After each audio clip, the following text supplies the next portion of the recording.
Festival. I pledge allegiance to the flag of the United States of America and to the republic for which it stands, one nation, under God, indivisible, with liberty and justice for all.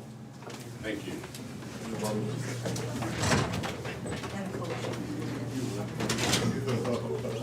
No, man. All right, we'd like to welcome you all to the Board of Supervisors meeting this October 24th, 2023. Do we have any changes to the tentative agenda? I have none. I have none. So let's meet with department heads, elected officials. Krista Pogemiller, Health Department. Good morning. We continue to keep busy with our flu clinics. And then we're also giving COVID vaccine, and people can call our office and get on the wait list for the COVID vaccine. We do have the uninsured and underinsured COVID vaccine available.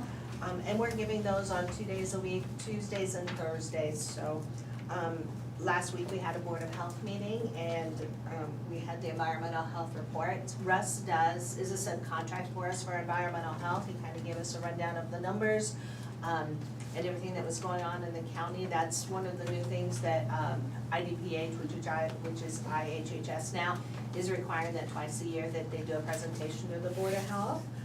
Good information, and they're doing a great job and really keeping things, getting the permits out and those things. Also discussion about, continued discussion about the vaping ordinance. The Board of Health would still like to have that eventually come to the Board of Supervisors to look at a vaping ordinance for public parks and those type of things in our county. I know that board members are meeting with different entities like the City Council and West Burlington City Council to see if there's some interest in maybe everyone looking at a vaping ordinance. And then give them an IAAP Restoration Board update, and that plume, they continue to monitor that. The board meets quarterly, and they are seeing continued progress with that plume that's south of town. They said that, that plume has gotten smaller, and they'll continue. They've been putting things into the wells, they're monitoring wells, and so continue to see that improve. Sounds good. The biggest thing I learned out of that was to get a test to see if it is coming from residential, is a test for caffeine. I would never guess that. So, that was interesting. Yeah, I wasn't aware of that either, that, when they're looking at where runoff is coming on from, if it's waste, Yeah. if it's human waste, it has caffeine in it, so, Yeah. yeah, very interesting. Just what I wanted to know this morning. Oh, righty then. Thomas, you have any Never know comments what on you're that? gonna learn, Bill. I don't. Okay, well, let's move on to something more interesting. Rodney Blazner, maintenance. Good morning. Pretty busy. Got a lot of stuff going on, prepping for the winter months, but I guess the biggest thing is I've sent emails to everybody on Tiger Grant. Construction is out in front of the courthouse now, so for the public parking, we have the south parking lot, lower parking lot at the courthouse here. There's a couple of handicap spots and 3 spots along the wall, and then there's 5 spots in the middle there. We're asking the public to use those to do business here in the courthouse, so they're more than welcome to park there in that lower lot to do some business. Also, there's a couple, 4 spots kind of kept reserved. The sheriff's office parking lot for customers for the sheriff's office, so just ask people to utilize those spots, and it's kind of hectic, so it's gonna be hard to find a spot down here. If you're here for jury trial, utilize the street. There's some parking under the overpass. Not sure how we're gonna get that all done, but give yourself a little extra time if you are coming to the courthouse to do some business to find a spot. And if anybody has any issues with parking, I guess, or needs some sort of assistance, just have them give us a call. We'll see what we can do to help. They found any trolley tracks yet? Not yet, they just kind of started tearing up. So we've also unlocked the back doors so they can park on the Court Street and utilize the alleyway and the back door as well. We sent all parking tickets to Shane. Yep. And I will forward them to Tom. Thank you. Yes, Mom. Did you say that if people have questions, they should call you? Call Brian Carter. I'll give you Shane's number. They- I don't know what's going on they here can call this me, morning. yes. Call you. Yeah, they can call our office. Yep. And yeah, thanks for that backdoor thing, that's gonna help out quite a bit. Let's move right along to Lisa Schaefer, County Attorney. Last week was our clothesline project. We had a fairly decent turnout. I want to thank Pastor McCampbell for giving the invocation and Sheriff Glendenning for speaking, as well as Major Schaefer of the Burlington Police Department and members of the Domestic Violence Intervention Project and the Rape Victim Advocacy Program. That's a word you just can't say very fast. RVAP. For attending. We had some people who actually did new shirts so that we can start to have our own Des Moines County clothesline hopefully over the next few years. So it was a big success. Bob was there. I was quite pleased. So other than that, we're just staying busy. Sounds good. And just for the record, I thought it was very, very impactful. There were some of the shirts that just, you just couldn't get away from, so. I think that's the thing about it is when you're reading the shirt, you're actually thinking that that person made that shirt, that person went through this experience. And again, that's why it is so impactful. Yeah, it was very, to say the least. Wish I didn't have to go down to that, but I was glad that I was there to support, because everybody needs support once in a while. Anyways, good job on that, Lisa. Let's move on to the sheriff, Kevin Glendenning. Good morning.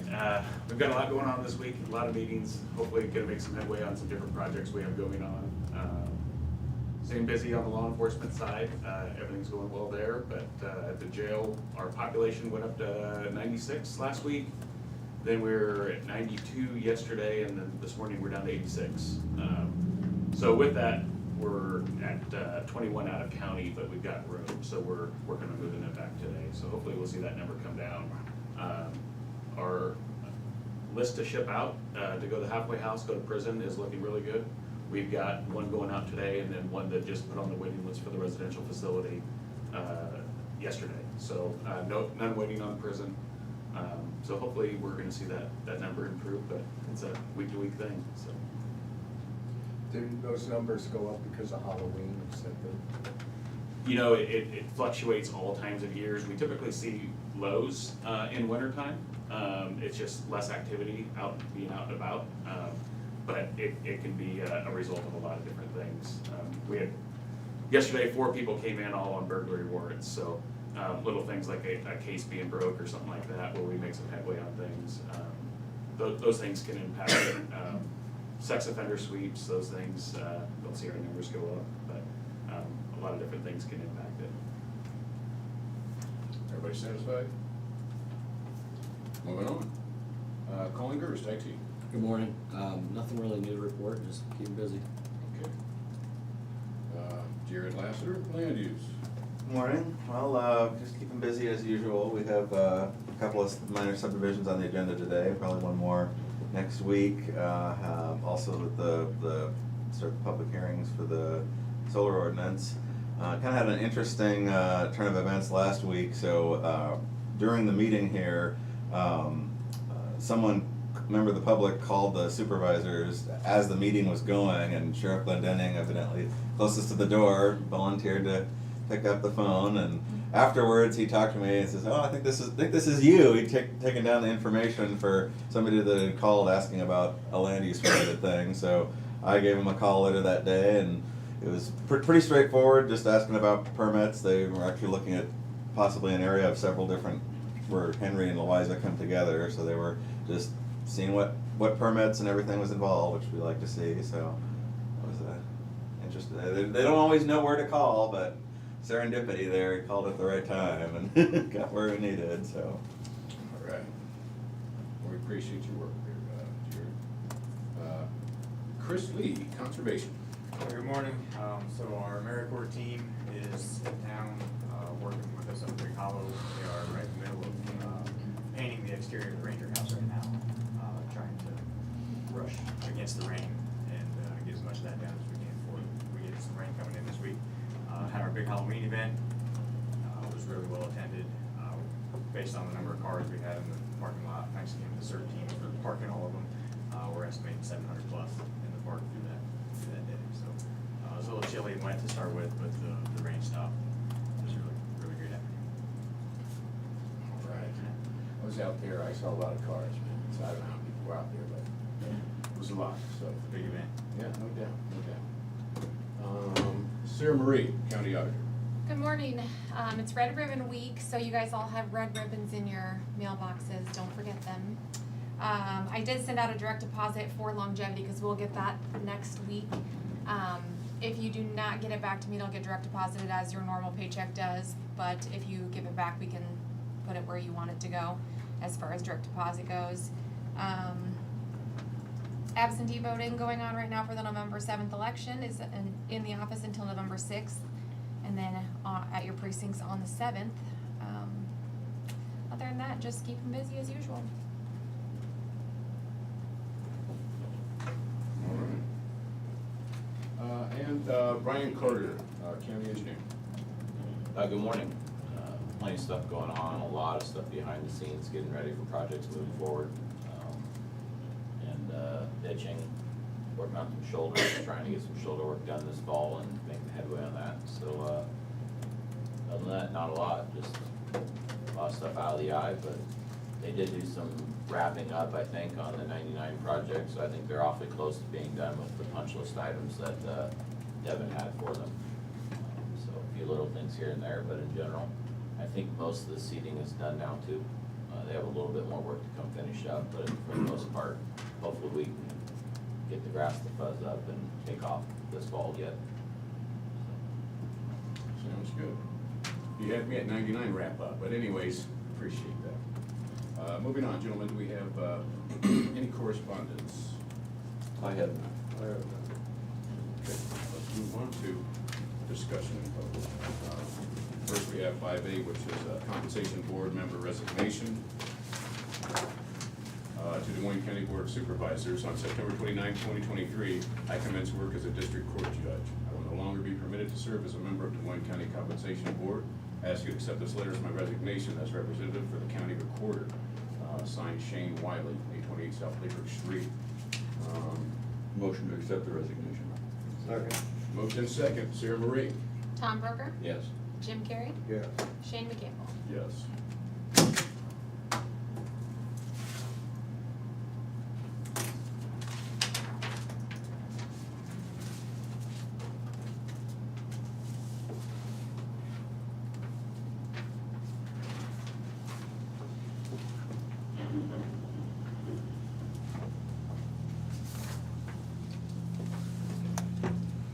Okay, next we have 5B, which is compensation board member appointment.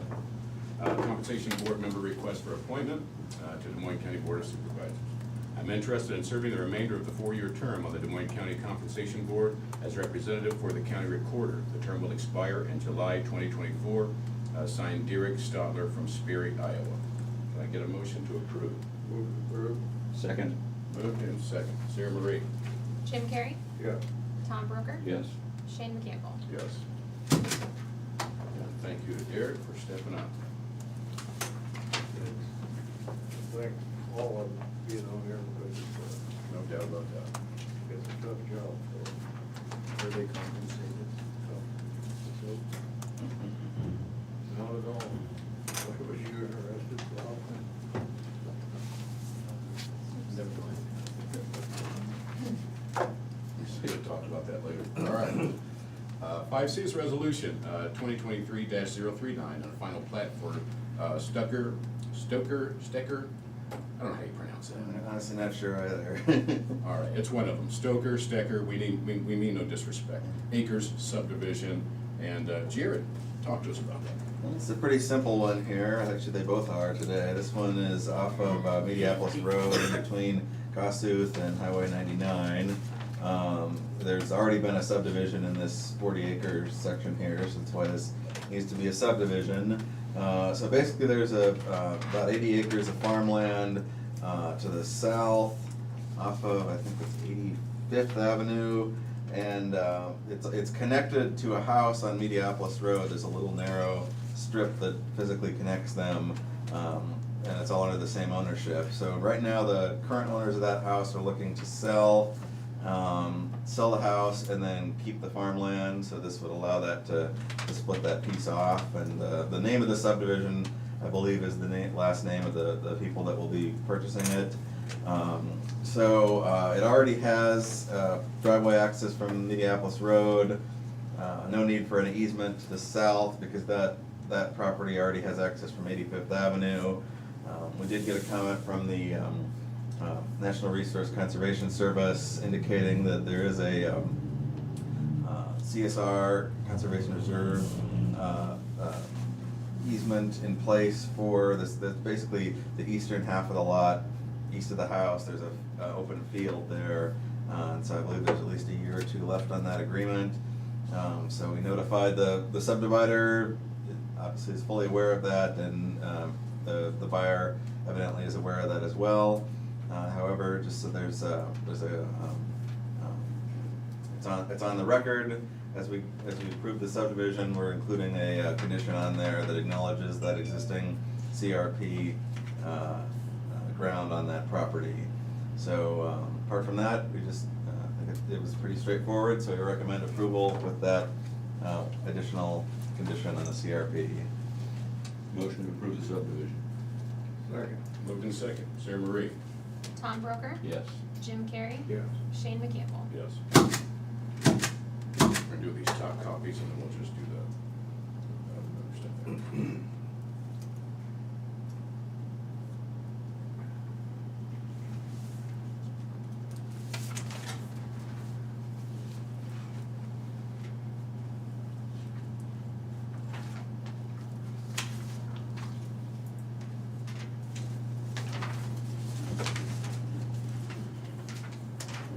Just take it back, Tom. I'll just put it right there.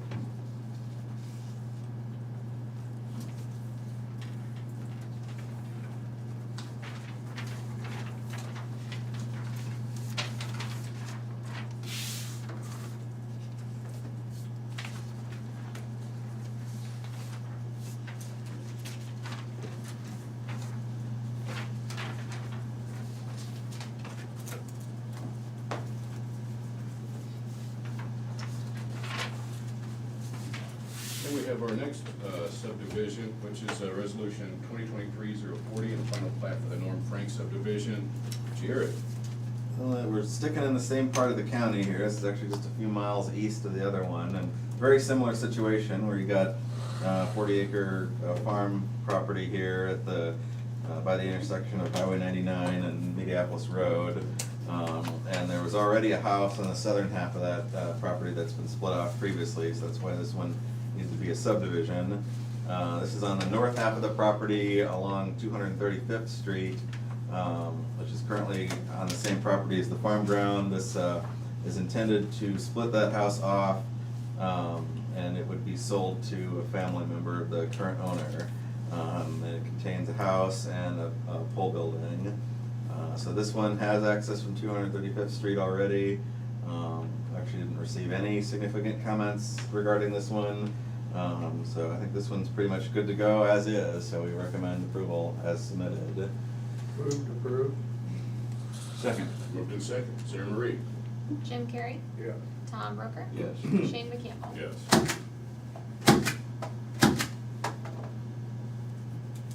Them people get cleaned out pretty quick, that's where murder's got one of the main things down there.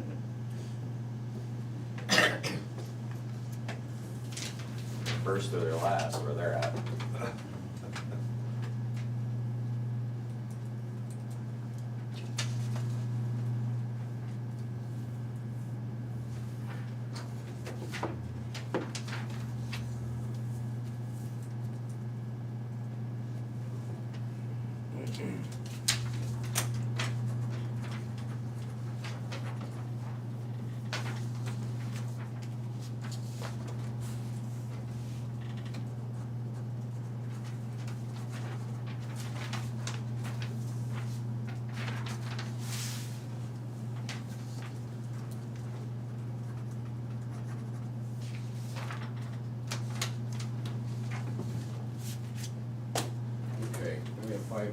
personnel actions. We have one for emergency management and one for the correctional center.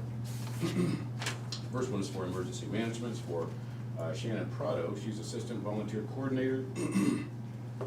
And it's for unpaid 7.5 hours and 8 hours on 10/9/2023, and then 4 hours on 10/10/23. This effective date is 10/17/2023. Motion to approve. Second? Moved in second, Sarah Marie. Tom Broker, Yes. Jim Carrey, Yes. Shane McCampbell. Yes.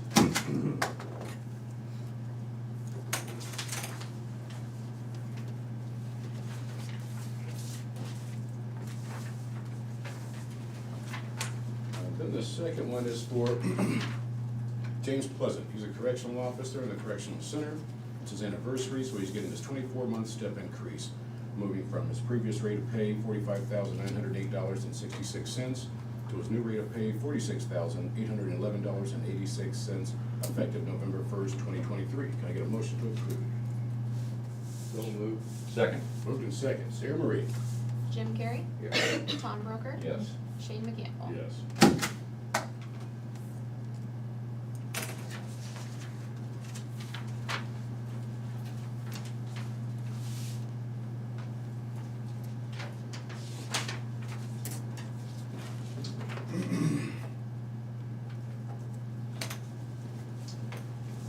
We have the sheriff's report of fees collected September 2023, a total of $8,781.86. This report will be on file in the auditor's office. You can view this at your leisure.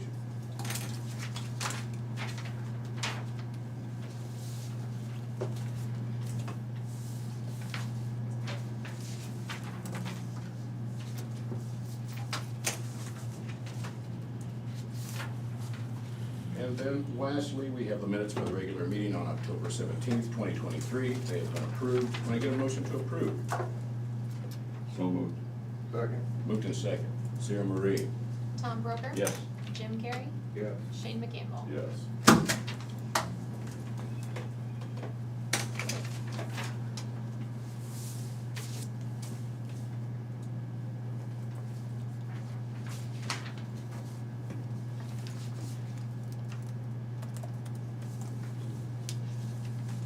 Okay.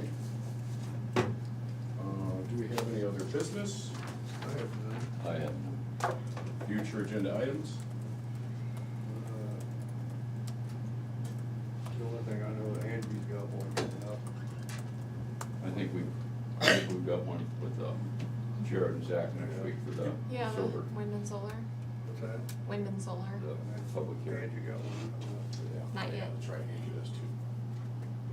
Okay. Committee reports. Thomas? I had none. I had community action. I can't see there's anything really to report. We're just moving forward with some projects. The main ones are down in Fort Madison, but that's about all I have on that. James? I had, public health, just gonna add one thing here, some of these numbers, we had 116 time and transfers last year in the county, that's what it said in the system. Time and transfers is when a property changes hand, and they have to go out and check the septic system, make sure it's okay. And, they call that a time to transfer. So if you've got a property and I want to buy it, we've got to have the septic changed. We had 116 of them last year. Well, 116. 116. Surprised me, sounds like a lot. seems like a lot to me moving hands. All right, hopefully those are people moving up and somebody else moving That- into it. That is keeping things busy. That comes up during the subdivision process too. We're just looking up a house with the surrounding, but and we always send it to Greg at the health department so they get a heads up on that when it's coming through. So our county is well taken care of by the Rust Board. I just want everybody to know. What are those called? Time and transfer. Okay. Now's the time we would love to hear from the public. We're gonna have Jimmy set the clock here in a minute, but if there's somebody in the audience or somebody that is online we'd love to hear from you. If you're online, you can call in right now at 319-753-8203, extension 4. Again, that number is 319-753-8203, extension 4. Or you can email us at any time at boardboard@dmcounty.com. That's boardboard@dmcounty.com. So, I'm gonna have Jimmy start the clock. Is there anybody in the audience that has anything to say? Yes, sir. Could you give us your name and address, please? Daniel Phillips. You want my address? Sure, I might want to stop by and say hello. This, for public record, that you're a citizen of Moines. It's not Oh, why people I'm not a live. citizen of Moines County. Okay, well, that's Um, fine. But I'm with Access Energy Cooperative based out of Mount Pleasant. And Kim Davis, Access Energy. Kim Davis? Yes.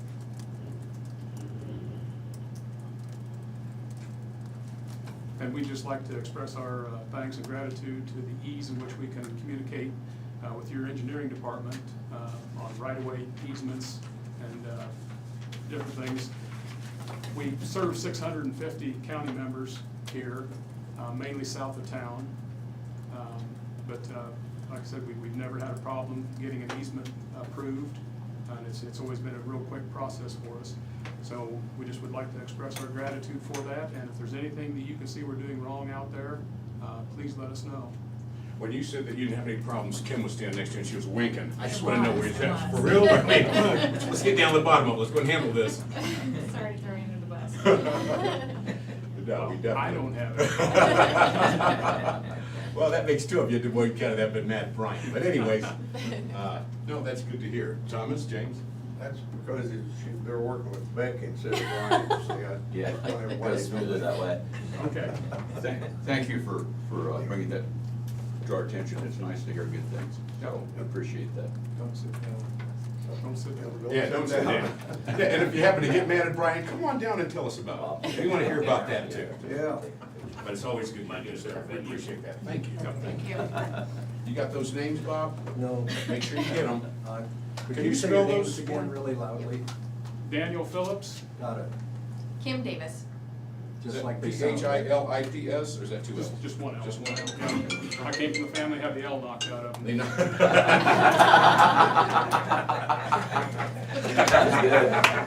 Oh, boy, that just took me, man. I was expecting that.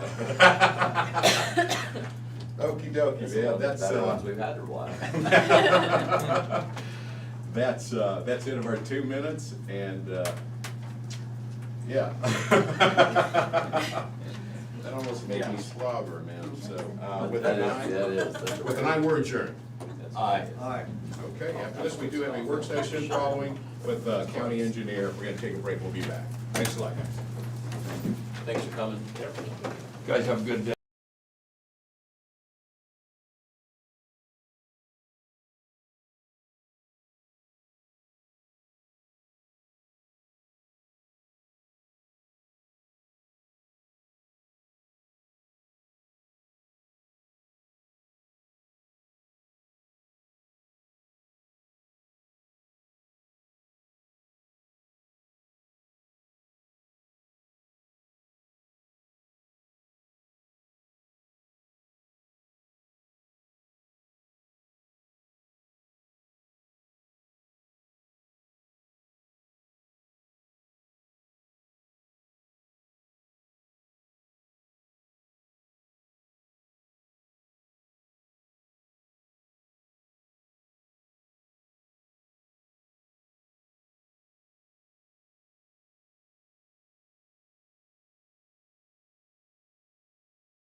here for a work session with the county engineer regarding an update on equipment and projects.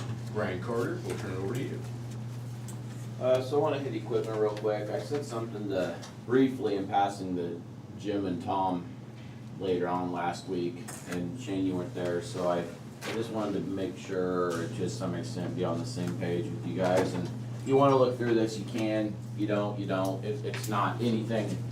I just wanted to kinda show you where we're heading on something that's a little different from what we've done in the past.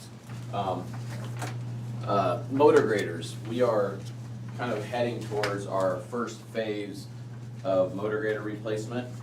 And obviously, just like everybody else, inflation has changed that game significantly. I think a new motor grader these days, from everything I've been told, is pushing $450 or even higher, $450,000 or higher. So we started looking at, CAT has always had a rebuild program, always, on motor graders. Even back to the days when I was in Monroe County, we were looking. Do they do it at the factories and do it at the dealership? It's not done at either. Oh, It's, okay. they've got some sort of a. Special facility there's a- for it? There's a secondary, it's got the CAT name attached to it, it's got all the CAT parts, They're but doing it the work is for 'em. somehow some sort of a side subsidiary where it's not at either one of those. I can't tell you if it's an actual CAT crew doing it, or if it's a secondary business that is affiliated with CAT. Like CAT goes in, they're doing the CAT standards. I can tell you that it was a regular CAT employee that came and put all these numbers together and everything.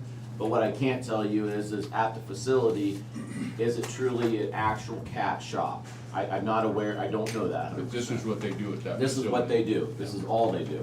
I thought Jeff was the weed commissioner. He's my Weeds and superintendent. You'll never He's my forget that. superintendent, and he also held on to the weed commissioner title. So anyway, where I'm going with all this is that we have two motor graders that have kind of sporadically caused us issues. Our spare motor grader and our oldest regular operating motor grader. So we're looking at this as one, to stick our toe in the water to see what we think about this. It'll be somewhere in the neighborhood of, after these two machines, it'll be 2 to 4 years, or no, I'm sorry, 4 to 6 years before we're ready for the next machine, kind of to start that cycle. Just on the hours wise and the need wise. So we're gonna stick our toe in the water and try this out. We're gonna do 2 of them, partially because we have 2 machines that have caused us a little more issues than the others, and partially because you get a discount, a $5,000 per machine discount if you do multiple machines. So there's a little bit of both. Going forward, I don't see us doing 2 machines at a time. So I just wanted to, so the way this works, and I want to talk through everything with you so you have a feel for it. As I mentioned already, a new machine's running, I don't have a quote sitting in front of me, but it's ballpark of $450,000, and that easily could be plus or minus 25 grand, if not a bit more. These 2 machines add together for this rebuild. And when I say rebuild, and that's why I thought I'd just kinda let you guys skim through that. We're pretty much making it like brand new. They strip the machine to nothing but bare steel. And then the more interactive components, transmission, gears, stuff like that, they actually open up and take a look. So all the costs we have incurred or estimated on there are everything they know they're going to do. If they find something that's in really great shape, for instance, one of those, some of these may go down because one of them, the machine's in such good shape. One part of the cost is that they repaint the machine, and one of our machines in such good shape that we're not gonna pay the repayment. So they will contact us, and say, hey, we found problems we weren't expecting. You know, let's just say they find a transmission that's got extended wear that's not good enough to put back together. That will be a cost that will be above and beyond. I think the guy said in all the years he's done this, I think that's happened once or twice where they came across something. they may find something that doesn't need to be replaced. They will also bring the machines up to current day safety standards, so, for instance, one of the two machines doesn't have a backup camera. They will put the backup camera in the machine, so once they're done, they'll have that. And they come up to the standard for the machine that's there. The one thing that's good about these two machines is that neither one of them has DEF yet. And we would like to avoid DEF as long as we can on any of our equipment, which is not realistic on most, but, so this keeps us out of the newer emission stuff by rebuilding these. I think that's a good thing for us. But they strip it, all the wiring harnesses, all the major hoses, everything. I mean, it's down to steel. They put new back on. They pull the existing motor and they drop a completely remanufactured motor into it. They do not rebuild our motor. This is a guaranteed 9-week process. From the time they take it to the time they're done with it, it is 9 weeks for turnaround. What's the warranty on the motor? The warranty is bumper to bumper for 1 year, and then there's another major warranty that extends another 5 years. So there's a 6-year warranty, and then they do have a program if you want to extend that, but we don't have to make that decision until we get into the whole process. What's the, segment 30, install radio notes, install Bluetooth radio, is that? That's the other safety upgrade. All the newer equipment comes with radios that have Bluetooth capabilities. Okay. And so what that allows is for anybody that, not all my guys are tech savvy enough, but no different than your vehicle, their phone would ring through their radio and they could speak through the microphone that's right there in the cab. Right. And not be on the phone kind of a deal. I mean, let's face it, phones are a fact of life, so so that's what they do is they'll put Bluetooth radios in so that the radio works with the phone for call purposes. So so we're gonna head this way. If we like this, because as I mentioned, we get to run these for about 4 years before we start thinking about the next round, and this is probably going to be the future for us for motor graders. We're looking at, so they know we can't pay till July, and they don't care. They said as soon as I sign the paperwork, which will probably be today or tomorrow, once I've just sat down with you guys, they start ordering parts. And what they do is at each one of these sites, once you sign up, they have a job box for each machine. Every single part that comes in drops into that box and it's locked. It's a case for that machine, and they will not take a machine to work on until they have every single part. So if there's for some reason something being held up, they will delay our appointment time to when they have another slot. They will not take a machine if they don't have every single piece there to work on that machine. That's how they guarantee 9 weeks of turnaround. And they've got no problem with you paying in July? No, they don't care. They'll do it, take it, carry it, and invoice us when I'm ready to pay.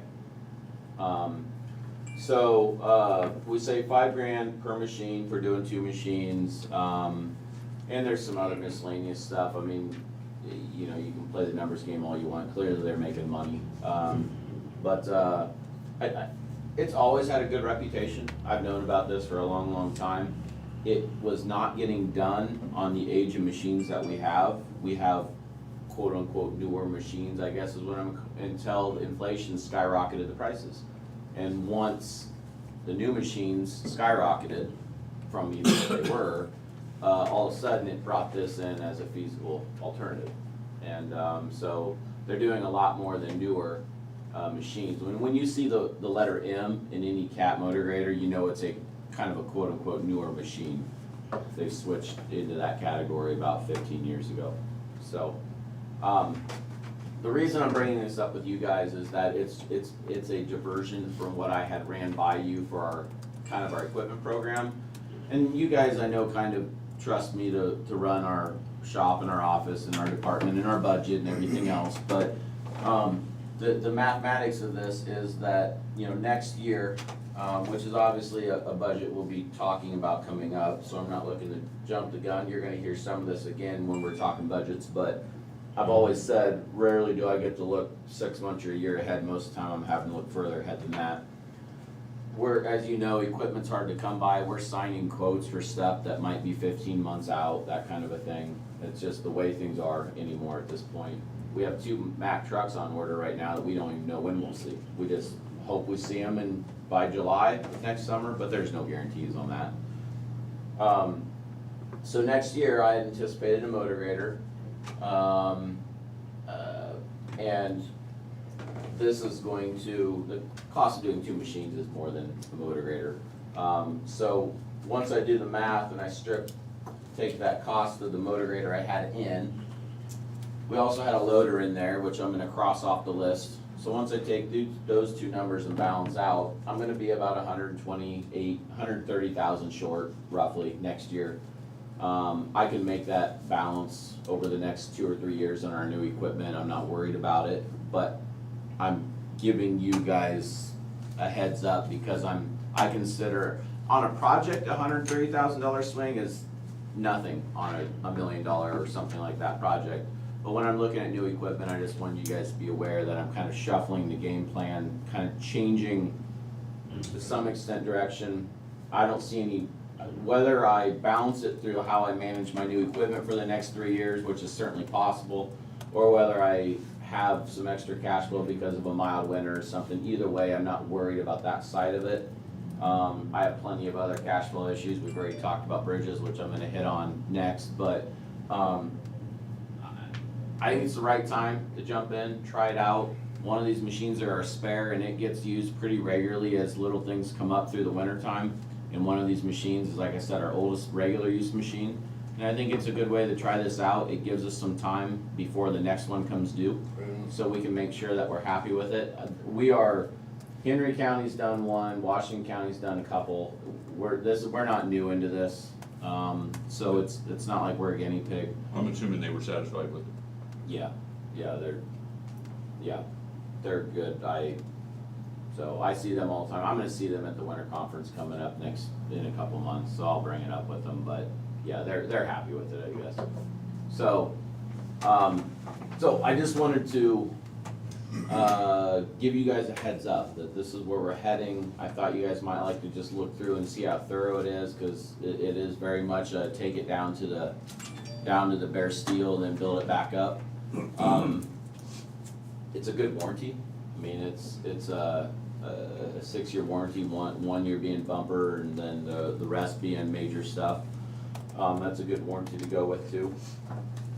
So, but with that cash difference, that money difference, so when I'm sitting here talking budget, I'm talking through 5-year program here in 2 months or 3 months or whatever it is, and I'm like, well, next year I'm gonna cross this one off the list because it's gonna help me offset that motor grader we talked about. It kinda lets you guys already see rather than asking what in the world I'm talking about. Cause sometimes I'm guilty of continuing to, I look at everything, I analyze everything, I make some decisions and I keep on moving cause then there's something else to deal with. So I wanted you guys to be aware of that and make sure you're comfortable with it. If you had any questions. Yeah, where do they haul these to? That's a great question. They told me that, Jim, and I don't remember off the top of my head. I wanna say it's in western Illinois or northern Missouri, but I'm gonna have to. They give you a haul credit, they give that $1,000 haul credit to you. Well, I'm not sure that haul credit might not be, I don't know. Well, I see that they give you a credit for your powertrain reimbursement. Yeah. Which is good. That's, I finally found that. I thought, you take your motor out, put one in, it's kind of like Yeah, I mean. alternators and that, isn't it? Yeah, I mean, it's a reuse of the overall frame. The cab, they do some work in the cab, but it just depends on the condition of the cab. Both of these machines are in really good shape. The spare is older and in rougher shape and has some more mechanical issues. The newer machine is in better condition. It's Doug Gregory's machine in Danville, and they are actually very complimentary. They said that it's one of the best conditioned machines as far as keeping it in good shape that they've seen. Very little rust. That's the one they said we could probably eliminate painting and some other stuff on it just because of the condition, which we probably will. I mean, we can save some money, we'll save some money. Well, So, I commend you for doing this, Brian, saving money for the county, so I'm all in on it. So that's what I wanted to run by you on the equipment side of it. Equipment's just this massive unknown. I mean, Jeff has been working for the weed commissioner, also my superintendent, has been working for almost 3 years trying to find a company to build us a new sign truck, which we desperately need. And one company quit building them altogether, 2 others said that they're not gonna do it. So, like I said, tandem axles, single axles, you can sign everything you wanna sign, but until the parent company calls that salesman and says, we're actually gonna give you a spot, you're just not guaranteed anything right now, and that's just kind of the nature of it. So, we're gonna keep moving in this direction on the motor grader side of it, and we'll know more on the other sides of it as we go, but wanted to bounce that off of you. And, like I said, let you guys look through that. If you have any questions, you're welcome to hit me up, but in the end, it's a 500, just a shy of a $540,000 commitment, which is probably $100,000 or less than a single new machine. So, I mean, that's I think it makes a lot of sense as long as we're happy with it on the backside. I can't right now see any reason why we're not. Like I said, this has been tried and true for a long time. It's just something we haven't really gone after until now because it just wasn't feasible until the prices skyrocketed. On the project side of it, I wanted to give you a heads up that we have a crack sealing crew moving into the county sometime in the next couple weeks. They were actually supposed to be here this week, but they're not. That's kind of the way it goes with those crews. So, north of Mediapolis Road on Highway 99, there's 4 miles of asphalt there. It's where one of those ARPA bridges is also. And ironically, I was out looking at the bridge and was also, of course, then on the asphalt, and there's just some stuff I want to get. You know, we did that project 4 or 5 years ago, or 5 or 6 years ago now, and we need to do some crack sealing on it to make sure it stays in as good a shape as it is. So, just to give you a heads up, they're going to come in. It's about a $60,000 project. Where's this happening again? On Highway 99 north of Mediapolis Road. So if you hear some headaches about it's 1-lane traffic, so that's the biggest thing you'll hear about is there'll be some waiting. So, because they'll close down the majority of it for 1 lane or a mile a day kind of a thing. They'll close it down wherever they can safely for 1 lane, and they'll have flaggers and pilot cars and stuff like that. Starting when again? Good question. Soon. Okay. Yeah, ASAP. I'll know Hey, when let they me move. know when. Let me know. Yeah, I'll know when they move in, when I Yeah. get a call, or sometimes when I find out they're working. It's those crews, cause they'll get rained out of somewhere else, and next thing they'll know, hey, forecast down there looks good, and they'll come down here. So do you think this could be by next week that they're doing this? It or- could be this week, Okay. doubtful with the weather. Okay. They were supposed to be here this week. Okay. So that tells you anything. And then the bridges, I wanna get on the same page with you guys. We're actively working on 4 bridges, and then I'm also still working on a 5th bridge, on the permit side of it, but I've kind of put it on hold because I don't want it, the stuff I'm getting dinged on it, I don't want it hindering one of our ARPA bridges. So I just wanted to make you aware that it looks like, and that's about as good as I can say it, right now, as near as I can tell, it looks like we will hopefully receive all of our environmental permits for the 2 ARPA bridges, which the one's on Upper Flint and the other's on Highway 99, sometime in November. So the consultant is ripping through a final set of plans. They're working on both of them. If that all comes to fruition and manages and one of those is from the Corps of Engineers, the other's from the DNR, so God only knows if we really get them. But the last updates I had, it looks like November. If we get all of that buttoned up, I'm hoping to bid those 2 bridges out either in December or January. It kind of depends on the timing, because the DOT has bid dates every month, and we don't want ours on their, contractors won't pay any attention to us if there's a DOT bid letting, I mean, cause they're looking statewide when that happens, so we always gap ours. That's not, you guys don't see that, I handle that, but, so we normally bid ours roughly a week to 2 weeks ahead of the DOT's bid letting, so they can focus on ours, and then it still gives them time to focus on whatever's going on in the DOT letting. Otherwise, they'll ignore us, that's just the way it goes. However, from everything it looks right now, talking to my consultant and talking to a few others, it looks like right now there's a shortage of bridge work in the state. There's not nearly as much coming out there, which was predictable, because everybody's dealing with inflation, and people are running out of money. Entities are running out of money. They take care of their stuff, not worry about bridges for now. I spoke to somebody last week anyway, they bid on a job in Tumwa. He said a school, rec center school, whatever it was anyway. They said they had people from big cities booked because there's a shortage of work. And they said there were some bigger contractors that ordinarily wouldn't look at that at all. Yeah, it wouldn't come that direction. Yeah.